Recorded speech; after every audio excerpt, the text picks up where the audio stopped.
Good morning, good afternoon to everybody. My name is Felipe Cordero Cervantes, and I'm a lawyer from Bolivia with a PhD in constitutional law. Today we're going to discuss a very important matter, and is what has happened to our human rights in times of COVID-19. This issue and all of the questions that we will be taking during these units will be tried to be answered at the end, because certainly our human rights have been involved during this crisis. And that's why we firstly want to put a question on the table. Can be a universal vaccine be mandatory?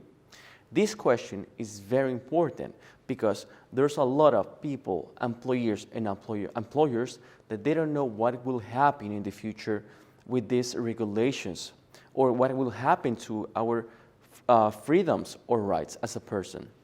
So that's why this course will be divided in 4 units.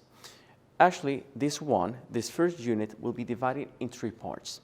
So I suggest you to follow all of them to understand what are the implications and what will happen in the future to our rights. To start, we need to speak about what is the main issue, and it's human rights.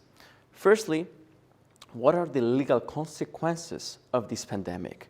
Secondly, what is the implication of democracy during this period? And thirdly, what is the emergency powers that the government has gained with this pandemic? But before answering those questions and introducing all these matters, we need to talk about firstly and from the beginning about a human right. The question will be, what is a human right? To answer this question, we need to go a little bit back in history and to speak about what has happened in our past. So, since when do they exist? Since when do human rights exist? We need to say that from the 18th century. It's not, before that, we can't talk about any human rights because everything starts from the revolution from the States, the United States of America, and the revolution from France. From there, we can start speaking that a person has the rights because he is a person. That's the main thing.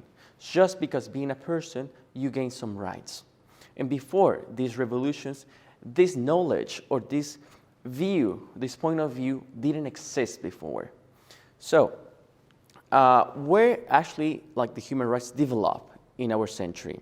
We need to tell that after Second World War, means that 1945, all of the states decided to create a unit called the United Nations. And there they decide to make what will be the statements or the basis of the human rights that we know nowadays. So that means that every single state needed to recognize them and to understand that it was a priority for every single state. But also, some other states decided to put even more layers of protection to these rights.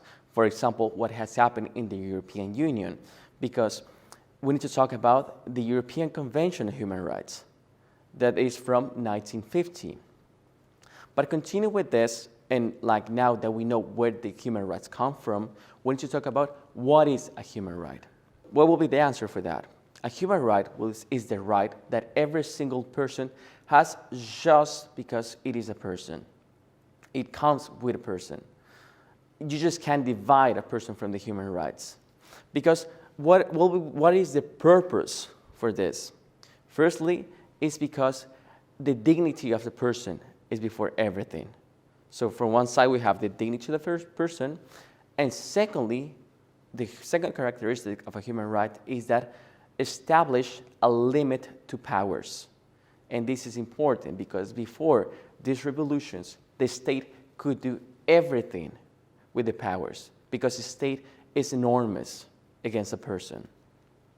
So now that we know what is a human right, what are the 2 main characteristics, and where do they come from, we need to learn what are the implications that nowadays they have with this pandemic.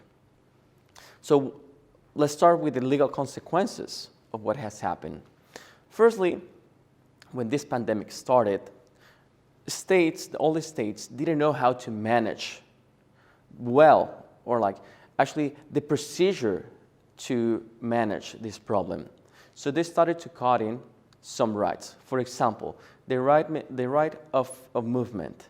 This is one of the main rights that has been involved in this pandemic, because you couldn't move from your house sometimes.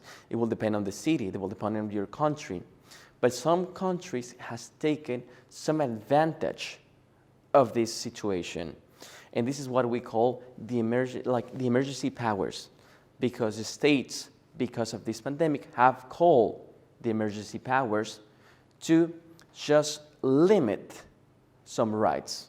For example, the right of movement. This is like the normal stuff that has happened. But do states, do governments have the right to do that? Actually, they do have it. It will depend on the country, of course. But if we follow the Constitution, it says that actually every power or emergency power will need to be regulated by a law.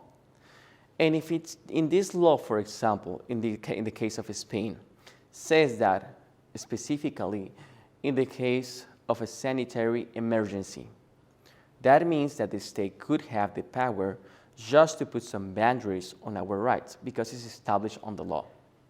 But some other states, they haven't established this specific procedure for a pandemic or for a sanitary emergency.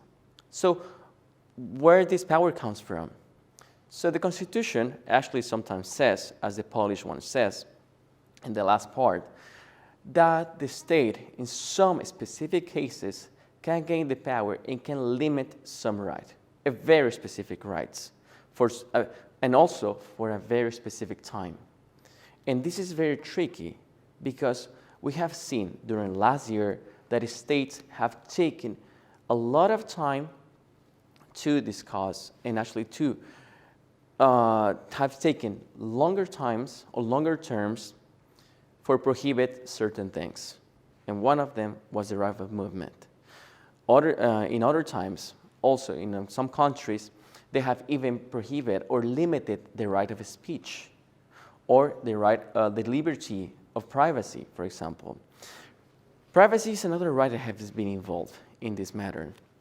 Not only movement, but also privacy, because the state could also follow you during this pandemic to know where you were. And given the excuse of we're trying to follow or to chase all of the cases of COVID-19, they take advantage of this one and follow you or follow the person that is supposed to have COVID-19. So this is a very important matter. Now, talking about the second biggest issue, it's about democracy and its implications. Means that during the last year and during this year, a lot of countries had elections. And during these elections, of course, we needed to put in a balance if to take safety or to take democracy. Some countries, as Bolivia, have decided to make longer terms to have the right of vote. But this has implications in other matters that we're not going to talk about right now. But on the other hand, for example, Poland, during this pandemic, have had elections. So what will be the matter for the state to take in a balance, democracy or the sanitary emergency? So this is a very specific implication that we will try to solve during this unit. Now, the last one, the emergency powers that we have talked before. Going back to the question, are their rights more important than others? We need to go back to history and talk about the French Revolution. They had established the first generation of rights, means the civil and political rights. And also there exists the second and third generation.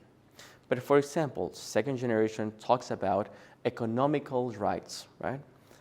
And sometimes, even if the state has the will to protect these rights, it will be very hard if, for example, we talk about the right to have a proper house or the right to have water or electricity. These basic stuff or these basic services sometimes are hard for the state to accomplish. So that's why we need to talk about, like, sometimes when the judge or the justices have to decide which right has more implication than the other, there will be sometimes some differences.